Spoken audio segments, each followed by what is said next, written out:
அனைத்து சொந்தங்களுக்கும் வணக்கம். அரியலூர் மாவட்டத்திலிருந்து நான் உங்கள் புல்லட் பாஸ்கரன். அக்கா தமிழிசை சவுந்தரராஜன் அவர்கள் கூறியிருந்தார், சற்று முன் சித்தாந்தத்தை மீறி சுயநலத்திற்காகத்தான் சில பேர் கட்சியிலிருந்து கட்சி தாவல் செய்திருக்கிறார்கள் என்றெல்லாம் பேசியிருந்தார். அண்ணன் அண்ணாமலையரை விட நீங்க சித்தாந்தத்தை முழுமையாக கற்று தேர்ந்தவர்களா? மாநில தலைவராக இருந்த பொழுது இந்த 2ஆம் கட்ட தலைவர்கள் 3ஆம் கட்ட தலைவர்கள் அவர்கள் எல்லாம் எங்கு வைக்க வேண்டும், எப்படி வைக்க வேண்டும், இந்த சமூக வலைதளங்களை எப்படி கையாள வேண்டும், பத்திரிகையாளர் சந்திப்பை எவ்வாறு கையாள வேண்டும் என்றெல்லாம் தெளிவாக வைத்திருந்தார். அதனாலதான் இந்த 2ஆம் கட்ட இந்த KP ராமலிங்கம் அந்த ஒரு சில சில்லுவண்டுகள்லாம் இருக்கு, அதெல்லாம் இருக்க வேண்டிய இடத்தில் அருமையா வைத்திருந்தார். இப்படிதான் இருக்கணும். இதெல்லாம் திராவிட சித்தாந்தத்தில் வந்தது.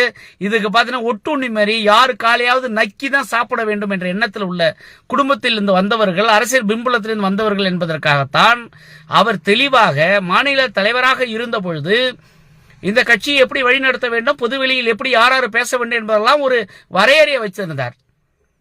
திரு நயினார் நாகேந்திரன் அவர்கள் மாநில தலைவராக வந்த பொழுது அப்படி எந்த ஒரு தலைவர்களுக்கும் இந்த 2ஆம் கட்ட தலைவர்களுக்கும் எந்த ஒரு கட்டுப்பாடும் வைக்கவில்லை. அதனால்தான் KP ராமலிங்கம் அவர்கள் முன்னாடியே ஒரு தடவை சொல்லியிருந்தார் அண்ணாமலையை பற்றி. அடுத்த முறை சொல்லுகிறார் அண்ணாமலையை பற்றி. தொடர்ச்சியாக தன் வன்மத்தை கக்குகிறார். பாரத பிரதமர் அவர்களே அமெரிக்காவுக்கு விசா கொடுக்க கூடாது போர் முழக்கம் பண்ணியவர் KP ராமலிங்கன் அவர்கள். சரி இருக்கட்டும். அக்கா தமிழிசை சவுந்தரராஜன் அவர்கள் தாமரை மலர்ந்தே தீரம் ஒரு கடுமையான போராட்டத்தை கையில் எடுத்து கடுமையாக நீங்களும் கட்சிக்காக உழைத்தீர்கள், நான் ஒத்துக்கிறேன். இத்தனை ஆண்டு காலம் சித்தாந்தம் புரிந்து நீங்க வேலை செய்த ஒரு நபர், அப்படி இந்த சித்தாந்தம் தான் முக்கியம் என்று நினைத்த நபர், நீங்க ஒரு மாநிலத்துக்கு ஆளுநராக உங்களை அனுப்பி வைத்த கட்சியில் இந்த தொகுதி நமக்கான தொகுதி, இந்த தொகுதியை நாம் வேலை செய்ய வேண்டும், நம்மளும் ஒரு தேர்தல் களத்தில் நிற்க வேண்டும், நம்மளும் ஒரு பாராளுமன்ற உறுப்பினராக வேண்டும், சட்டமன்ற உறுப்பினராக வேண்டும் என்ற களம் காண்ட அங்கு உள்ள நிர்வாகிகளின் நிலைமை என்ன? ஆளுநர் பதவியை ரிசைன் செய்துவிட்டு பாராளுமன்ற தேர்தலில் நிக்கிறீங்க, ரைட்டு. இந்த பாராளுமன்ற தேர்தலில் நிற்கும் பொழுது பாரதிய ஜனதா கட்சியினுடைய கூட்டணி வேட்பாளர்களோ கூட்டணி கட்சியில் இருக்கக்கூடிய தொகுதிகளை நிர்ணயம் பண்ணுவதற்கு முன்பு எப்படி எடப்பாடி அவர்களுக்கு உங்களுக்கு தேர்தல் பிரச்சாரம் பண்ணினார்? மாநில தலைவர் நயினார் நாகேந்திரன் அவர்களுக்கு எப்படி தேர்தல் பிரச்சாரம் செய்தார்? அப்ப உங்களுக்கு எல்லாம் தெரிஞ்சிருக்கு தானே, நீங்க இந்த தொகுதியில திட்டமிட்டு இங்கதான் நிக்க போறோம், நாம திராவிட கட்சிகளோட கூட்டணி கிடையாது, நீங்க திராவிட கட்சிகளோட ஐக்கியமாகி திராவிட கட்சிகளை போடக்கூடிய எச்ச சோத்துக்காக அலையக்கூடிய ஆட்கள் நீங்கள் எல்லாம். என் தலைவன் அண்ணாமலையை பற்றி எந்த நிர்வாகியும் சரி, அப்பொழுக்கற்ற என் தலைவன் அண்ணாமலையை பற்றி எந்த தலைவனும் சரி தவறான புரிதலோடு சமூக வலைதளங்களை பேசினால் பதிலடி மிக கடுமையாக இருக்கும்.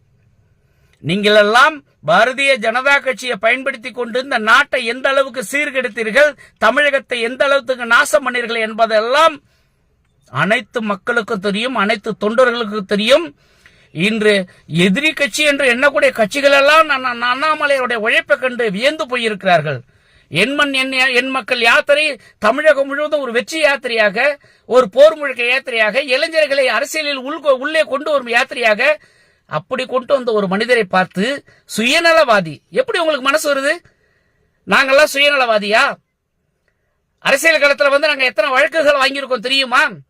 எந்த வழக்குமே இல்ல. போட்டோ அரசியல் போட்ட, நான் வேஷம் போட்ட, நாடகம் போட்ட ஆட்கள்ல இன்று தலைவர்களாக கட்சியில் இருக்கிறார், மாவட்டம் தோறும் தலைவர்களாக இருக்கிறார். இதெல்லாம் உங்களுக்கு தெரியுமா? இந்த அரசியல் பயணம் எவ்வளவு கடுமையானது, இந்த அரசியல் பயணத்தில் எந்த அளவுக்கு நாங்கள் எல்லாம் அவமானப்பட்டிருக்கிறோம், இந்த கட்சிக்காக உழைத்தவர்களை எந்த அளவுக்கு அசிங்கப்படுத்திருக்கிறோம்.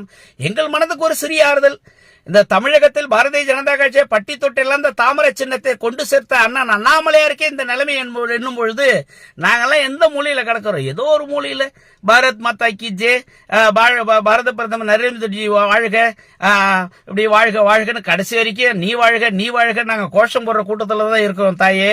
நாங்க இந்த நிமிஷம் வரைக்கும் இந்த தேசம் முக்கியங்கிறதுல எங்களுக்கு எந்த கருத்து வேறுபாடும் கிடையாது. தமிழகத்தில் நடக்கக்கூடிய அரசியல் குளறுபடிகளை, தமிழகத்தில் நடக்கக்கூடிய அரசியல் தீண்டாமைகளை உலகிற்கு கொண்டு வரணும். இங்க தமிழகத்தில் உள்ள பாரதிய ஜனதா கட்சியில் இருக்கிற எவனும் தேசிய சித்தாந்தத்தில் இல்லை. அவர்கள் எல்லாம் திராவிட சித்தாந்தத்தில் பணம் சம்பாதிக்க வேண்டும், ஆட்சி அதிகாரத்தில் வர வேண்டும், எவன் காயலை கையாவது பிடித்துக் கொண்டு முன்னேறி செல்ல வேண்டும். இந்த எண்ணத்துல தான் நீங்க இருக்கிறீங்க. எந்த ஒரு எதிர்பார்ப்பும் இல்லாமல் இந்த தேசத்தின் நலனுக்காக கடுமையாக முழுமையாக மக்கள் பணியில் மக்களோடு மக்களாக மக்களின் தொண்டனாக தொண்டர்களின் தலைவனாக இருந்த ஒரே தலைவன் எனது தலைவன் அண்ணன் அண்ணாமலையார் மட்டும்தான். மீண்டும் ஒரு முறை கூறுகிறேன், என் தலைவன் அண்ணாமலை அவர்களை பொதுவெளியில் நீங்க தவறான பேசினீங்கன்னா உங்களுடைய பழைய ரெக்கார்டெல்லாம் எடுத்து பொதுவெளியில் போடப்படும். நீங்கள் பழைய தலைவர்களை அண்ணன் என்று கொஞ்சியதும், காசுக்காக அலைந்ததும், காசு காசு பதவி அலைந்தது எல்லாமே சமூக வலைதளத்தில் வெளிச்சத்திற்கு கொண்டு வரப்படும். விரைவில் அண்ணன் அண்ணாமலை அவர்கள் தமிழகம் முழுவதும் மாபெரும் எழுச்சி பயணமாக சுற்றுப்பயணமாக வந்து இந்த மக்களுக்கான தலைவன் என்பதை நிரூபிப்பார். அவருக்காக நாங்கள் உயிர் உள்ளவரை போராடுவோம், உயிர் உள்ளவரை அவருக்காக துணை நிற்போம். அண்ணன் அண்ணாமலை அவர்களின் கரங்களை நாங்கள் வலுப்படுத்துவோம். நன்றி.